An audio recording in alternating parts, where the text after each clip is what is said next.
Praise lord. దేవుని నామంలో మీ అందరికి వందనాలు తెలియజేసుకున్నాను. ఉదయకాల సమయంలో దేవుని వాక్యాన్ని ధ్యానిద్దాం. మొదటి రాజుల గ్రంథం 17వ అధ్యాయం 9వ వాక్యం చదివి ధ్యానిద్దాం. అక్కడి నుంచి కొంచెం ముందుకి. సాగపతోను గ్రామానికి పోయి అచ్చట ఉండుము, నిన్ను పోషించుటకు అచ్చటనున్న ఒక విధవగాలికి నేను సెలవిచ్చి తిని. Praise lord. అంటే దేవుడు ఏలియాతో మాట్లాడి, నిన్ను ఒక వ్యక్తి పోషిస్తుంది, నువ్వు అక్కడికి వెళ్ళు, సాగైపోతే నీ గ్రామానికి వెళ్తే ఒక విధవగాళ్ళ ఇంటికి వెళ్ళు, నిన్ను పోషిస్తుంది, నేను ఆమెతో మాట్లాడాను అని మాట్లాడాడు అనమాట దేవుడు. అయితే ఏలియా లేచి వెళ్ళిపోయాడు. వెళ్ళి ఆ విధవగాళ్ళ ఇంటికి వెళ్ళినప్పుడు ఆమె కట్లు వేగుకుంటూ ఉంటుంది. అయితే ఏలియా వెళ్ళి ఆమెతో మాట్లాడితే,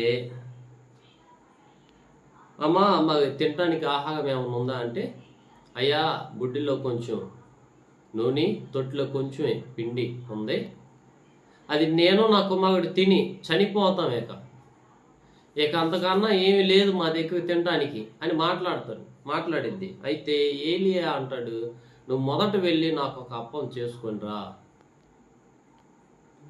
అంటే, ఆమె వెళ్ళి చేసుకొచ్చినాక దాన్ని దీవించి ఆశీర్వదించినప్పుడు 3 సంవత్సరాలకి తొట్టులో పిండి అయిపోలేదు, బొడ్డిలో నూనె అయిపోలా.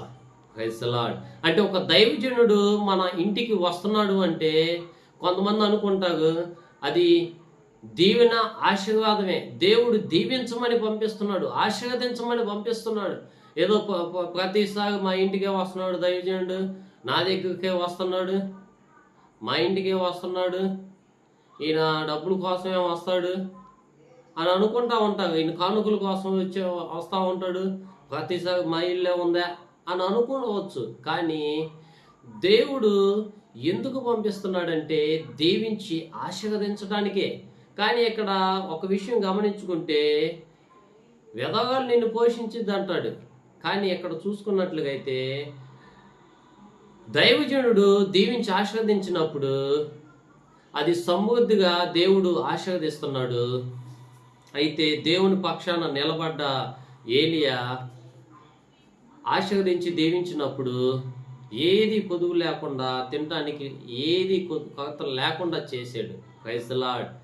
దేవుడు అలా చేస్తాడు. దీవించడానికి మన ఇంటికి పంపిస్తాడు. ఈ రోజున మనల్ని ఆశీర్వదించడానికే మన ఇంటికి పంపిస్తాడు ఒక దైవజనుడిని. కాబట్టి అర్థం చేసుకొని ఇక్కడ ఏలియాని పోషించాడు విధవగాల్ని. Praise the lord. కామెంట్ చేయండి.